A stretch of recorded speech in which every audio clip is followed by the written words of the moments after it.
ఇప్పుడు మన సంఘంలో చాలా మందికి ఉండే డౌట్, బాప్తిసం తీసుకున్న తర్వాత ఎస్సీ కులం సర్టిఫికేట్ ఉండాలా లేదా బీసీసీ తీసుకోవాలా? ప్రభుత్వం ఏమో బీసీసీ తీసుకోవాలని పెట్టింది. ప్రశ్న ఆత్మీయంగా ఉంది, పరిష్కారమేమో లోకానుసారంగా కావాలి. మొట్టమొదటి విషయం ఏమిటంటే బాప్తిస్మానికి కులానికి అసలు సంబంధం లేదు, క్రీస్తుకు మతానికి అసలే సంబంధం లేదు. ప్రభుత్వం అలా పెట్టింది కదా, తిరిగి పోరాడదాం, ప్రభుత్వానికి కొంచెం బుద్ధి కలిగేటట్లు చేద్దాం.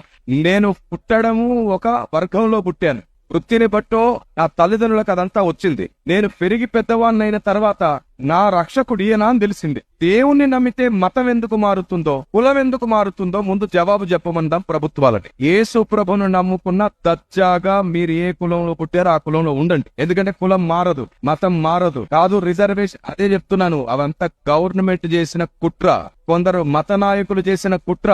యేసు ప్రభు నమ్మితే మీ రిజర్వేషన్లు పోతాయని భయపెడితే నమ్మకుండా ఉంటారని చేత కావట్లేదు కాబట్టి అనవసరమైన అడ్డు పెడుతున్నారు. గొడవలు పట్టం మాని వివరణగా జ్ఞానంగా ఆలోచనిచ్చి చూడండి. ఇక్కడ ఇంతమంది క్రైస్తవులు ఉన్నారు కదా, గర్వాపసి చేసుకోండి. అవసరమైతే నేతి లేని బీరకాయలన్నిటి సంచిలో నింపుకొని పోండి, మాకు ఏ బాధ లేదు. మాటలు నేర్పుతారో ముక్కలు పెడతారో ఏం చేస్తారో చేసుకోండి. మేం మాత్రం ప్రాణం పెట్టిన క్రీస్తును ప్రకటించాం. చాతనైతే ఉన్నవారిని తీసుకొని వెళ్ళిపోండి, కానీ కుట్రలు చేస్తే ఏదో ఒక రోజు అదే కుట్రకు బలి అవుతారు. క్రైస్తవులు ఆలోచించడం నేర్చుకోవాలి. బాప్తిస్మము దేవునితో మనకుండే నిష్ఠకు సంబంధించింది, దీక్షకు సంబంధించింది, తిరిగి జన్మించే ప్రాసెస్. అది రెండవసారి ఆయన కొరకు తిరిగి జన్మించే ప్రాసెస్ బాప్తిస్మం. ఈ స్పిరిచువాలిటీకి ఈ సెక్యులరిజం ఎందుకు యాడ్ చేశారు? కాబట్టి కులం మారదు, మతం మారదు. దేవునికి కులం లేదు, మతం లేదు. రాజకీయాలు ఆడుతున్నటువంటి ఈ ఆటలకు ముగింపు పలకడానికి క్రైస్తవుడు ఒక్కటవ్వాలి.